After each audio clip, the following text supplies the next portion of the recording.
Oke, eh, kali ini kita akan membahas tentang hal yang cukup menarik ya, mengenai yang pertama ketuhanan, yang kedua mengenai kejahatan.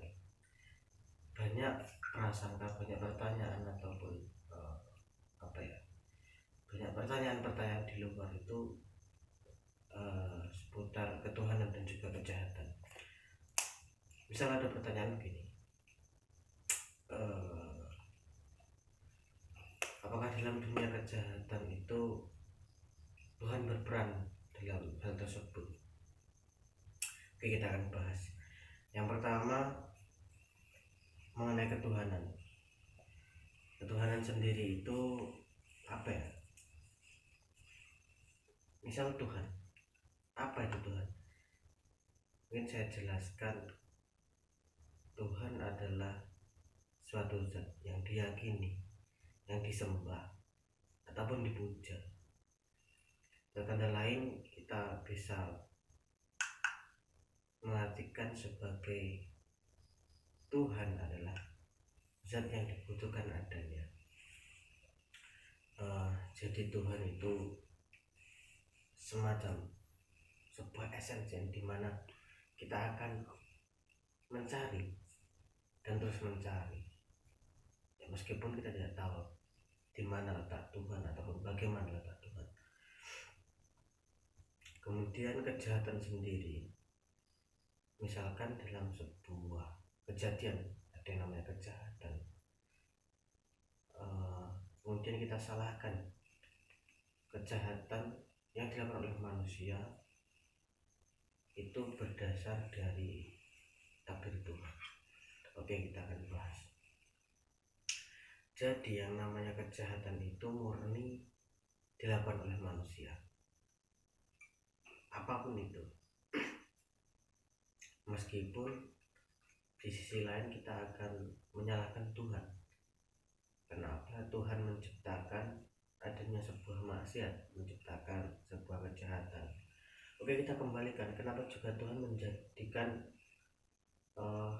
kebaikan, ataupun kenapa Tuhan menciptakan surga dan juga neraka, ataupun Tuhan menciptakan perempuan dan laki-laki, siang dan malam, padat dan cair, panas dan dingin, atau apapun itu.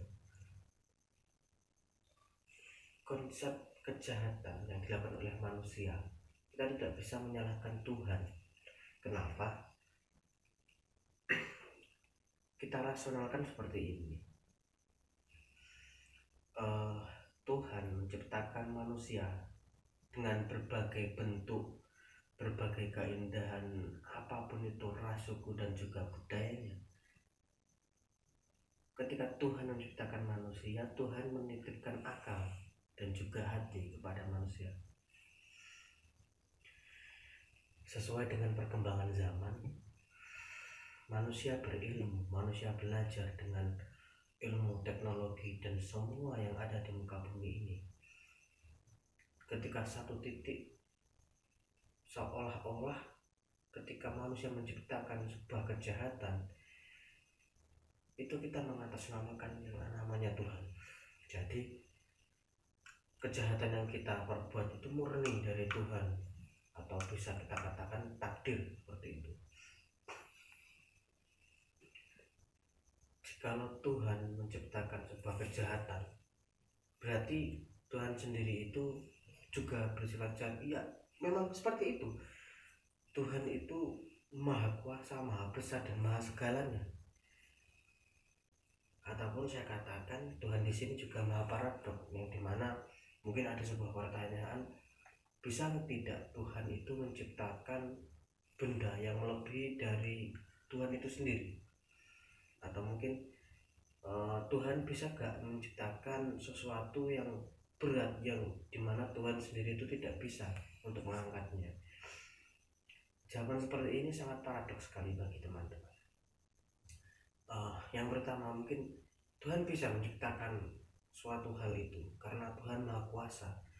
Dia bisa menciptakan suatu hal yang besar melebihi dari dirinya. Yang kedua, tidak mungkin Tuhan menciptakan suatu hal yang besar melebihi dirinya, Karena jika hal itu akan diciptakan, ya percuma ada Tuhan, karena ada suatu hal yang lebih besar daripadanya. Yang ketiga, mungkin saja Tuhan itu menciptakan tapi dia enggan untuk menciptakan, karena dengan kuasanya dia tidak mau menampakkan, atau lebih tepatnya Tuhan tidak akan menciptakan yang dimana itu dapat melemahkan dirinya sendiri. Kembali lagi kepada kejahatan. Dalam sebuah kejahatan itu, jika kita nalar bahwa sebuah kejahatan akan timbul dari yang namanya nafsu. Nah, di sini tidak adanya sebuah sinkronisasi atau sebuah klik dalam hati ataupun pikiran. Karena apa? Jika hati dan juga pikiran menjadi satu, tidak akan ada yang namanya kejahatan. Tapi buktinya apa? Di dunia ini masih ada kejahatan. Maka dari itu kita harus berpikir, kenapa Tuhan juga menciptakan kejahatan? Ataupun dalam sisi lain, jika kita melakukan kejahatan, kita akan mendapatkan sebuah namanya seperti siksa ataupun azab. Jadi di dunia kita harus berpikir, kenapa ada azab atau siksa, dan juga ada yang namanya pahala ataupun hadiah. Jadi dunia ini berkeseimbangan antara yang baik dan juga buruk, wanita dan juga pria, dan lain sebagainya. Maka dari itu, siksa sendiri itu juga merupakan wujud dari kasih sayang Tuhan kepada makhluknya. Karena apa? Misalkan seorang anak berbuat nakal, misal mencuri uang. Kemudian orang tuanya itu menyalahkan dia karena seorang anak itu mencuri uang, terlepas dari alasan apapun. Ketika orang tua itu menyalahkan si anak dengan dasar kasih sayang dan juga cinta, apakah salah bagi orang tua ketika entah itu memarahi atau memukul dan lain sebagainya dengan alasan apapun? Ketika yang namanya salah itu juga salah. Salah itu perspektifnya banyak. Kita ambil dari misal norma, mencuri bukan hal yang bukan hal kebaikan, meskipun dilandasi dengan kebaikan. Misal kita mencuri untuk kita sumbangkan kepada fakir miskin atau orang yang membutuhkan, namanya mencuri juga sebuah kejahatan. Diibaratkan kita mencuci pakaian dengan air kencing kita sendiri, emang ya bisa, tapi ya percuma kita mencuci dengan air kencing, akan kotor juga. Kita seperti itu.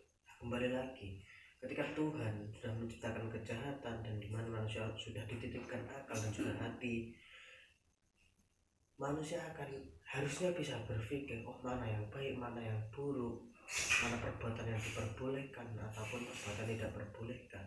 Situ kita harus dapat memilihlah letak Tuhan di situ. Kita sudah melepaskan manusia di muka bumi ini, biarlah mereka akan berkembang dengan sendirinya, mencari sebanyak-banyaknya, berlomba-lomba dalam kebaikan. Seharusnya mereka harus berpandai-pandai, dan Tuhan bisa akan mudah menilai manusia. Jadi di mana Tuhan